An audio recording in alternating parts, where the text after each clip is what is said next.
There is a moment that comes after every heartbreak that nobody warns you about. It is not the moment they stop texting you. It is not the moment you see them post a photo like nothing happened. It is the moment you realize the silence was never the wound. You were. If you have ever tried no contact and felt like it was working, right up until the second you were alone with your own mind at 2 in the morning, this video is for you. Because today we are going to talk about something far more painful than someone else's silence. We are going to talk about the war you are fighting against yourself, and how the ancient Stoics, men who buried children, who were exiled from their homes, who were betrayed by emperors they served, learned to end that war for good. Welcome back to Wisdom of the Stoics, the place where ancient philosophy meets modern pain, and where we turn suffering into strength. If this is your first time here, consider subscribing, because what you are about to hear may change the way you experience loss for the rest of your life. Let's begin. Part 1. The lie we tell ourselves about silence. Somewhere along the way we all absorbed the same idea. We were told that if we could just endure the silence long enough, if we could go 30 days, 60 days, 90 days without reaching out, without checking their story, without driving past their street, we would heal. No contact became the sacred ritual of modern heartbreak, a kind of secular fasting. Cut off the source and the wound closes. And there is some truth in that. Distance does matter. Space does matter. But here is what nobody tells you, and here is what will save you years of unnecessary suffering if you let it sink in today. The silence was never the thing hurting you. Your relationship with the silence is what hurts you. Let that settle for a moment. Picture two people. Both are going through no contact with someone who left them. Both have blocked the same number. Both are staring at the same blank, silent phone screen. But one of them is spiraling, checking, refreshing, imagining, replaying every conversation, convincing themselves that the silence is a message, a punishment, a proof of their own unworthiness. The other person feels the ache too. Make no mistake, they are human. But they are not adding a second layer of suffering on top of the first. They feel the loss, and they let it pass through them like weather. Same silence, two completely different experiences of it. This is not a coincidence. This is not because one person got over it faster, through sheer luck.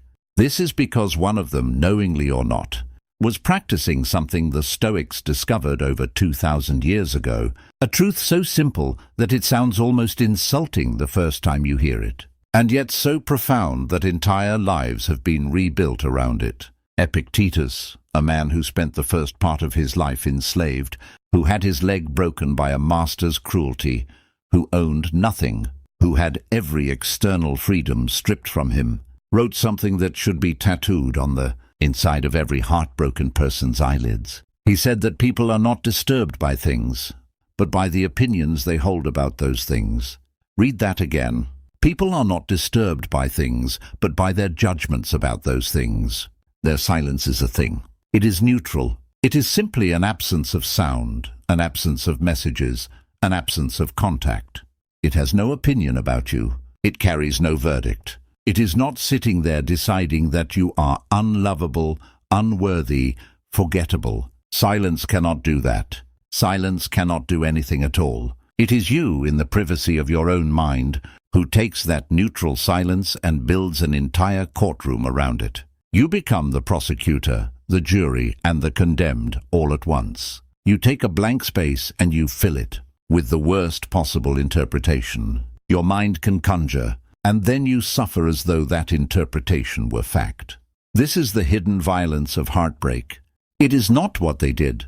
It is what you are doing to yourself in the aftermath, often without even realizing it. If you are watching this and something just clicked in your chest, do me a favor and type the word silence in the comments below. I want to know how many of you have felt this exact thing, the ache that isn't about them anymore, but about the story you built in their absence. Let's see how many of us are in this together tonight. Part 2. The story of a man who lost everything and found peace. Let me tell you about a man named Marcus Aurelius. You will not find him in most philosophy textbooks. He does not have the fame of Marcus Aurelius or the literary legacy of Seneca.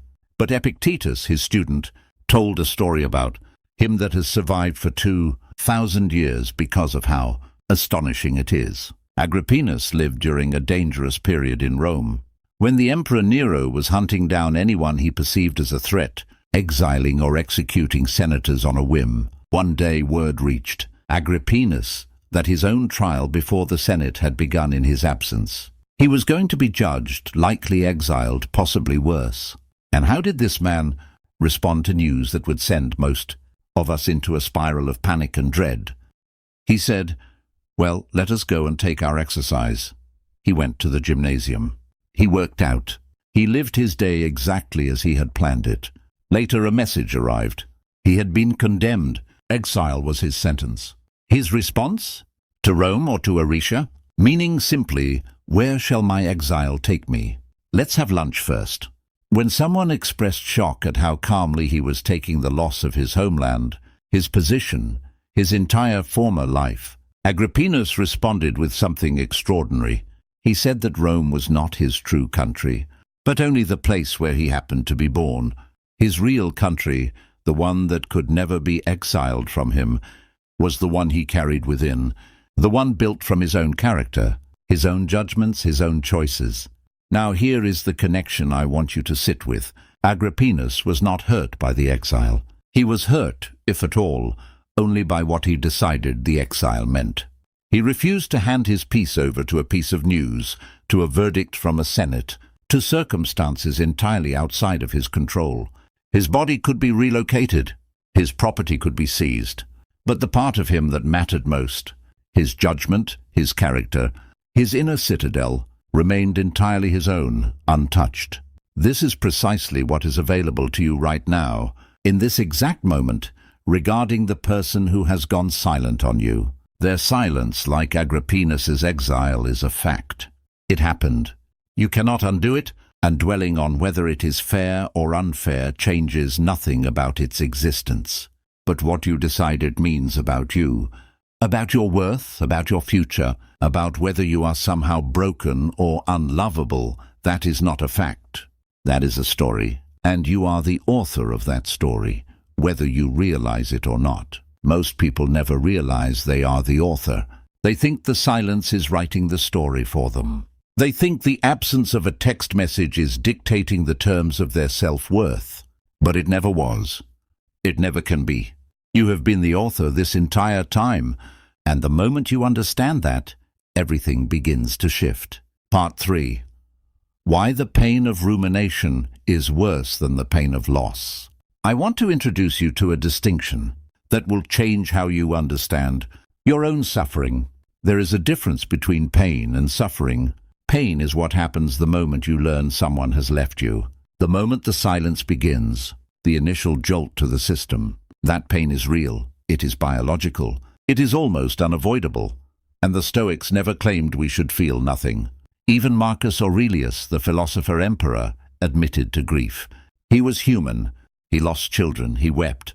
But suffering is different from pain. Suffering is what happens when the mind takes that initial jolt and replays it, again and again, embellishing it, exaggerating it, projecting it into an imagined future and dragging it backward into a reinterpreted past.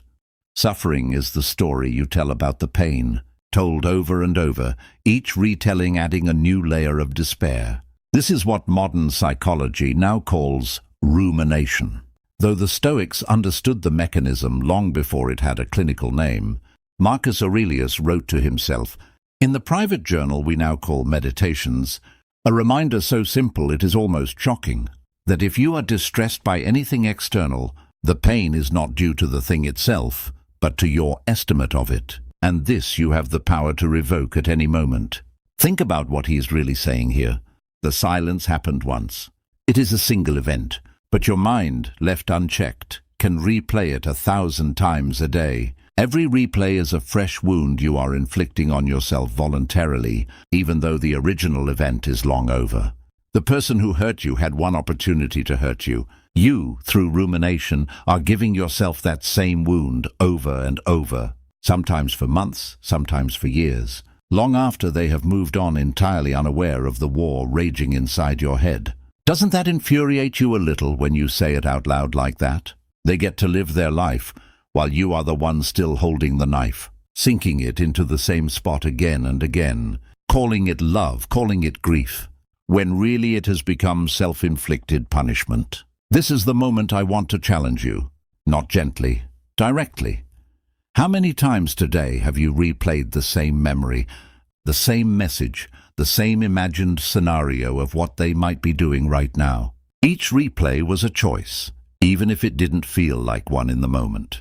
And if it was a choice, however unconscious, it means you have more power here than you have been told.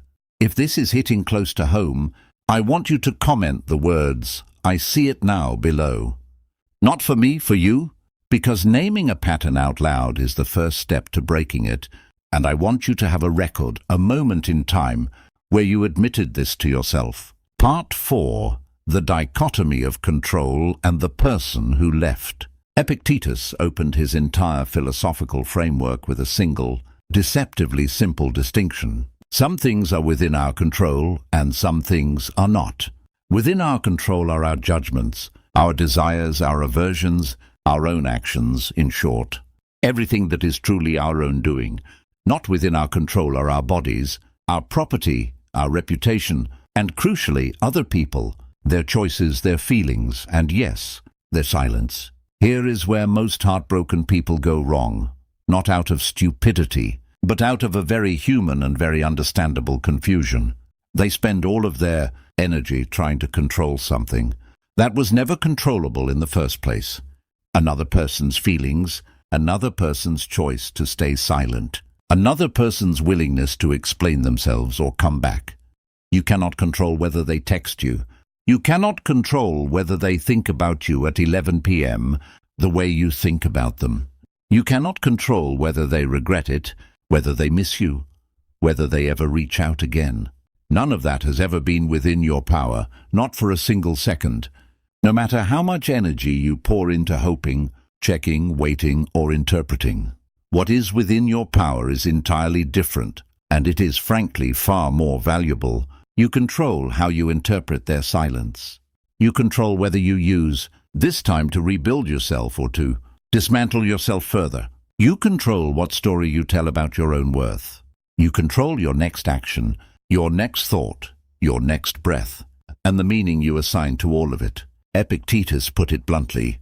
He said that of the things that exist, some are in our power and others are not.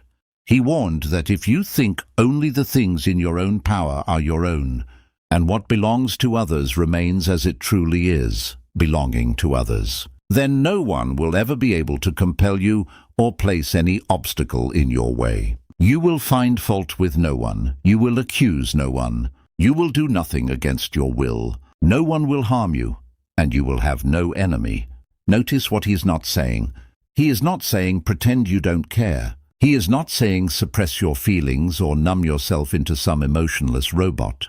That is a common and lazy misreading of Stoicism, and if you've heard that Stoics are cold or emotionless, please know that is not what this philosophy teaches, and it's not what we teach here on this channel. What he is saying is far more liberating than suppression. He is saying stop investing your peace, your identity, your entire sense of worth in something you were never able to control in the first place. Redirect that same energy, that same intensity, into the one domain where you actually hold power, which is your own inner world. This is not resignation. This is where real strength begins. Part 5. The story of Seneca and the loss that nearly broke him. Let me tell you about Seneca, because Seneca understood loss in a way that most self-help gurus today could never fake. Seneca lost his son. He lost his position twice. He was exiled to a barren island called Corsica for 8 years on trumped-up charges, separated from his wife, his friends, his entire former life, for a crime historians still aren't entirely sure he committed. Later in life, he was ordered by the Emperor Nero, a man he had once tutored as a boy, to take his own life, on the mere suspicion of disloyalty. If anyone had the right to be permanently and justifiably shattered, it was Seneca. And yet in his letters, we find some of the most profound writing on grief and loss in the history of philosophy. In one of his most famous letters, written to console a grieving mother named Marcia who had lost her son, Seneca does not tell her to stop feeling. He does not scold her for crying. Instead, he walks her through something remarkable. He reminds her that everything we have was only ever on loan from fortune, never truly owned by us in the first place. Fortune, he says, gives us nothing outright as our own possession. Everything we have, our positions, our loved ones, even our own lives, was always borrowed and can be recalled at any moment without our consent. Now apply this directly to your situation. The relationship you had, the version of them that loved you, the future you imagined together. None of it was ever truly yours to keep in the permanent sense. It was on loan, not because love is meaningless, but because everything external to your own character was always subject to change, decay, and loss. This is not a cynical view. It is, paradoxically, the view that allows you to love fully while suffering less, because you stop being shocked and destroyed when the loan comes due. Seneca writes elsewhere about the practice the Stoics called premeditatio malorum, the premeditation of adversity. He suggests that we should regularly imagine loss before it happens, not to become pessimists, not to poison our present happiness with dread, but to inoculate ourselves against the shock of loss when it inevitably arrives, because it always eventually does, to every single one of us, in one form or another. If you had practiced this before your heartbreak, would the silence hurt less? Perhaps. But here is the good news for those of you watching this after the fact, after the silence has already begun. You can still apply this wisdom retroactively. You can look at your loss now and say, this was always something that could have ended. Its ending does not erase its meaning while it existed. Its ending does not make me a failure. Its ending simply confirms what Seneca knew all along. Nothing external was ever permanent, and my peace was never supposed to depend on its permanence. Part 6. The body remembers, but it does not have to rule you. Let's talk honestly for a moment about the physical experience of this kind of pain, because I don't want this video to feel disconnected from what you are actually feeling in your body right now. When someone we loved goes silent, especially after a relationship that mattered, the body responds almost identically to physical withdrawal. Researchers have found that social rejection activates some of the same neural pathways as physical pain. Your chest tightening, your appetite disappearing or spiking, your inability to sleep, the way your stomach drops every time your phone buzzes and it isn't them. None of this is weakness. None of this is dramatic or excessive. This is a real physiological, evolutionarily ancient response. Because humans are wired for connection, and the sudden absence of it registers in the body as a threat to survival itself. The Stoics were not dismissive of the body. Marcus Aurelius himself acknowledged that we are composed of both flesh and the ruling faculty of the mind, and that the flesh will feel what it feels. What Stoicism offers is not a denial of the body's reaction, but a refusal to let the ruling faculty, the mind, the seat of judgment, be enslaved by that reaction. Think of it like this: the wave of grief that hits your chest when a memory surfaces, that is the body. It will come, it will hurt, and trying to fight it directly often makes it worse. But whether you follow that wave with an hour of scrolling through old photos, whether you follow it by texting them something you'll regret, whether you follow it by telling yourself a story about how you'll never find love again, that is the mind, the ruling faculty, and that part is yours to direct. Marcus Aurelius wrote to himself that the soul becomes dyed with the color of its thoughts. If you spend your days marinating in thoughts of unworthiness, replaying the silence as a verdict against your value, your soul, your entire inner disposition, will take on that color. It will become gray, heavy, and joyless. But if you spend your days, even in the middle of grief, choosing thoughts rooted in your own inherent worth, your own capacity to endure, your own history of surviving difficult things before, your soul takes on an entirely different color. Not fake positivity, not denial, but a steady, quiet strength. I want to pause here and ask you something directly. What color has your mind been marinating in this week? Be honest with yourself, even if you don't say it out loud. Awareness of the pattern is the first act of taking back your ruling faculty. Part 7. The danger of waiting for their return as your definition of healing.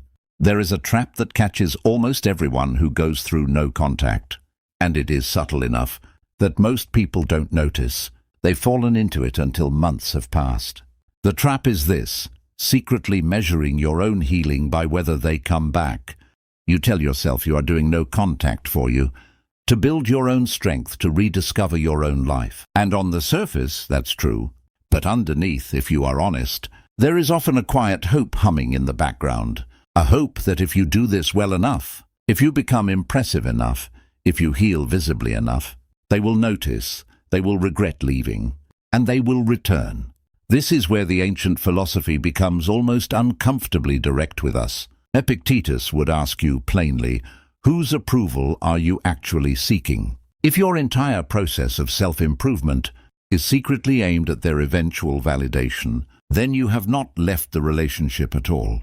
You have simply changed its form. You are still handing them the keys to your emotional state. You have just disguised it as personal growth. Real healing, the kind the Stoics describe, does not have a return clause. It is not conditional on them noticing, texting, or regretting anything. Real healing looks like this. You build your strength, your peace, your character, and if they never reach out again for the rest of your life, if you never receive that apology or explanation you feel you're owed, your healing remains completely intact. It does not collapse. It does not need them to complete it. It was never dependent on them in the first place. This is an incredibly hard thing to accept, especially in the early weeks and months, and I want to be honest with you that it took the Stoics themselves years, sometimes decades of practice to embody this fully. This is not a switch you flip. It is a discipline you return to daily, sometimes hourly, the way you might return again and again to a physical exercise, strengthening a muscle that has atrophied. But here is the reward waiting on the other side of that discipline. When your peace is no longer contingent on their choices, you become, in the truest Stoic sense, free. Not free from feeling, free from being owned. And there is no silence, no absence, no length of no contact that can touch a person who has reclaimed that kind of freedom. If you've caught yourself in this trap, secretly healing for them rather than for yourself, you are not alone, and there is no shame in it. Drop a comment with the word "caught" if this section just described you. I promise you, half the people reading these comments will feel less alone, seeing that word repeated over and over. Part 8. What Marcus Aurelius would say about checking their profile at midnight. Let's get specific, because philosophy that doesn't touch your actual daily behavior isn't worth much. Let's talk about the phone in your hand. Marcus Aurelius ruled the most powerful empire on earth, faced constant war, plague, and betrayal from people he trusted, and still found time to write private reminders to himself about the pettiest of human temptations, the small daily choices that either build or erode our character. In Meditations, he repeatedly returns to a single practice, pausing before reacting, examining the impression before accepting it as true, asking whether an action serves his higher purpose or merely his lower impulses. Apply this the next time your thumb hovers over their name at midnight. Before you open that profile, before you check if they've posted, before you reread that old message thread for the 100th time, pause. Ask yourself the question a Stoic emperor might have asked in that exact moment. What am I hoping to find? What impression am I about to accept as truth? And most importantly, will this action move me toward the person I am trying to become, or will it drag me back into the exact cycle I claimed I wanted to break? This is not about willpower in the way we usually think of it, gritting your teeth and forcing yourself to resist. It is about awareness, catching the impulse in the moment before it becomes an action, examining it honestly and then choosing. Sometimes you will still check. You are human, and this is a process, not a single dramatic moment of transformation. But each time you pause and examine, even if you ultimately still check, you are strengthening the exact muscle that will one day allow you not to. Marcus Aurelius has a passage where he reminds himself that very little is needed to make a happy life, that it is all within a person's own thinking. This isn't naive optimism from a man who never suffered. This is hard-won wisdom from a man who buried multiple children, who spent nearly 2 decades of his reign fighting wars on the frontier, who was betrayed by people close to him, and who still, in the privacy of his own journal, kept returning to the same fundamental truth. The mind that stops outsourcing its peace to external events becomes nearly unshakable. Part 9. The Discipline of Assent, or How to Stop Believing Every Painful Thought. There is a specific Stoic practice that deserves its own dedicated attention here, because it is perhaps the single most practical tool available to anyone drowning in the aftermath of someone else's silence. The Stoics called it the discipline of assent. Here is how it works. Throughout the day, impressions arrive in your mind constantly, unbidden. An impression is simply a thought, a mental image, an interpretation that pops up automatically. They've already moved on. I was never good enough for them. This silence proves I'm unlovable. I'll never feel this way about anyone again. These impressions arrive whether you invite them or not. This part is not entirely within your control, and the Stoics never claimed it was. But here is the crucial distinction. You do not have to assent to every impression that arrives. Assent means agreement, acceptance, treating the impression as verified truth. The discipline of assent is the practice of pausing between the impression and your agreement with it, creating a small gap, and in that gap, examining whether the impression is actually true, or whether it is simply a painful thought that arrived uninvited and does not deserve automatic belief. Let's practice this together right now, with one of the most common impressions that arises during no contact. The thought comes, "Their silence proves I was never enough." Before assenting to this, examine it the way a Stoic would. Is this actually a fact, verifiable and certain? Or is it an interpretation, one story among many possible stories? Could their silence instead mean they are struggling with their own unresolved issues that have nothing to do with your worth? Could it mean they are avoidant, conflict-averse, unable to face what happened? Could it mean 100 things, entirely disconnected from any verdict on your value as a human being? The moment you realize the thought is an interpretation rather than a fact, you have already weakened its grip. You do not have to argue with it forever. You simply decline to assent. You let it pass through, the way you'd let a stranger's opinion pass through without adopting it as your own identity. This practice, done consistently day after day, is not a magic cure. It will not erase the ache instantly, but it is the exact mechanism by which the Stoics built what they called an inner citadel, a fortress of judgment that external events, no matter how painful, could not breach without your permission. Part 10. The Story of the Man Who Wished for His Suffering Back. There's a lesser-known but deeply powerful anecdote from Stoic tradition, sometimes attributed to teachings around Diogenes and later echoed by Stoic writers, about a man who had endured tremendous hardship and who, upon finally reaching a period of ease and comfort, found himself strangely restless, almost missing the intensity of struggle. This tells us something important about human nature. We often mistake intensity for meaning, and the absence of pain for emptiness. I share this because many of you, watching this now are afraid that if you truly let go of the pain surrounding this silence, if you truly stopped ruminating, checking and hoping, you will be left with nothing, as if the suffering itself has become a kind of substitute intimacy with the person who left, a way of still holding on to them, even through pain. This is one of the most important truths I can offer you tonight. Your suffering is not a monument to your love. It is not proof of how much they mattered. You do not need to keep bleeding to prove the relationship was real or that your feelings were genuine. Letting go of the compulsive replaying, the midnight checking, the constant reinterpreting of their silence does not erase what the relationship meant. It simply stops the self-inflicted wound. The love was real, whether or not you continue to suffer over its ending. The two are not the same thing, and confusing them is one of the cruelest tricks the mind plays on a grieving heart. Part 11. Building the Inner Citadel While the World Stays Silent. Marcus Aurelius uses an image throughout meditations that I want you to carry with you long after this video ends.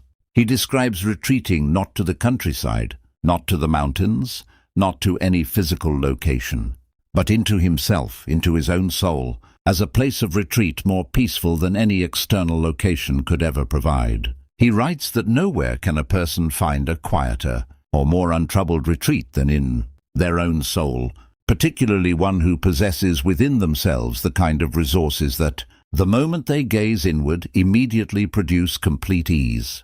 He urges himself, and by extension all of us, to constantly grant ourselves this retreat and to renew ourselves within it. This is the deepest medicine available to you during the silence you are currently enduring. You are right now in the middle of an enforced retreat, whether you asked for it or not. The person is gone. The messages have stopped. The distractions of that relationship, the texting, the planning, the emotional labor of managing someone else's needs and moods, all of it has been stripped away. What remains is you, alone with your own mind, perhaps for the first time in a long time. This can feel unbearable. It can also, if you allow it, become the exact opportunity the Stoics describe. An opportunity to build something inside yourself that no future silence, no future rejection, no future person's choices can ever again fully destabilize. This is not about becoming someone who no longer needs connection or love. The Stoics were not hermits advocating isolation. Marcus Aurelius loved deeply, valued his relationships, and believed strongly in our social duties to one another. This is about building a self that can enter future relationships from a place of wholeness rather than desperation, a self that loves fully, without requiring that love to be reciprocated perfectly in order to remain intact. Part 12. Amor fati, or loving. This exact chapter of your life. There's a phrase that the Stoics and later philosophers who drew from them used to describe the highest expression of this entire worldview, amor fati, the love of one's fate, not merely accepting what has happened, not merely tolerating it through gritted teeth, but actively embracing it as necessary material for the person you are becoming. I know how this might sound right now, especially if the wound is fresh. How could I possibly love this chapter? The chapter where someone I cared about simply vanished from my life without explanation. I'm not asking you to pretend the pain doesn't exist or to fake gratitude you don't feel. I'm asking you to consider a different question entirely. What if this exact experience, painful as it is, becomes the very thing that forges the depth, the resilience, and the self-possession you will carry into everything that comes after it? Marcus Aurelius wrote that the impediment to action advances action, that what stands in the way becomes the way. Every person you have ever admired for their depth, their groundedness, their emotional strength, developed those qualities through exactly this kind of fire. Nobody becomes unshakable by only experiencing ease. The silence you are enduring right now, as unwanted as it is doing something to you beneath the surface. Whether you can feel it yet or not, it is teaching you forcibly the exact lessons this entire video has described. That your worth was never external, that your peace was never truly theirs to give or take, that you are capable of surviving something that once felt unsurvivable. One day, and I promise you this day will come even if it feels impossible right now, you will look back on this exact period, this silence, this ache, and you will recognize it not as the moment you were broken, but as the moment you began building something in yourself that could never again be shattered by someone else's choice to disappear. Part 13. A direct word to you, watching this right now. I want to step outside the philosophy for just a moment and speak to you directly, one human to another. If you are watching this at 2 a.m., if you came to this video because you searched for something, anything, that might make the ache in your chest smaller tonight, I see you. This channel exists because of people exactly like you, and I don't take that lightly. The silence you're experiencing right now, the not knowing, the waiting, the wondering if they think about you at all, it is genuinely hard. Nothing in this video is meant to minimize that, but I want you to hear something clearly before we close. You are not broken because this hurts. You are not weak because you've checked their profile more times than you'd like to admit. You are simply human, living through one of the oldest and most universal forms of pain there is. Every single person who has ever lived, including Marcus Aurelius, including Seneca, including Epictetus himself, has stood exactly where you are standing now, in some form. What separates suffering that consumes a life from suffering that becomes the foundation of a stronger one is not the absence of pain. It is the decision, made quietly, privately, sometimes made and remade 100 times a day, to stop handing your peace to something outside of your control and to start rebuilding your inner citadel, one honest thought at a time. If this video has given you even a small piece of relief tonight, I would be so grateful if you would hit like on your way out. It genuinely helps this channel reach more people who are lying awake with the same ache you came here with. And if you want more of this, more ancient wisdom applied directly to the pain you're actually living through, subscribe to Wisdom of the Stoics. We post new videos like this regularly because this work, the work of building an unshakable inner life, is never truly finished. It is a daily practice, and I would be honored to walk that path alongside you. Part 14. The Closing Reflection. Let's end where every good Stoic practice ends. Not with a grand transformation, not with a promise that tomorrow you'll wake up completely healed, but with a small, honest, daily reminder. Tonight, when the silence feels loud, when your mind reaches for the phone, when the old thought arrives, whispering that their absence is a verdict on your worth, remember Epictetus, once enslaved, once broken in body, who built a freedom so complete that no master, no exile, no silence could ever touch it again. Remember Seneca, who lost nearly everything fortune could take, and who still found the words to comfort a grieving mother with truths that outlived them both by 2,000 years. Remember Marcus Aurelius, an emperor who buried his own children and still returned, night after night, to the same simple journal entry, that the obstacle is the way, that the soul takes the color of its thoughts, and that within himself always was a retreat more peaceful than anywhere the world could offer him. Their silence is not your sentence. It never was. You hold the pen now. Thank you for spending this time with me tonight. If these words found you at the right moment, tell me in the comments what part of this resonated with you most. I read every single one, and I promise you, someone else scrolling through these comments tomorrow night at 2 a.m. will find exactly what they needed in your words, the same way you may have found it in mine tonight. Until next time, this has been Wisdom of the Stoics. Stay strong, stay grounded, and remember, you were never as alone in this as the silence made you feel.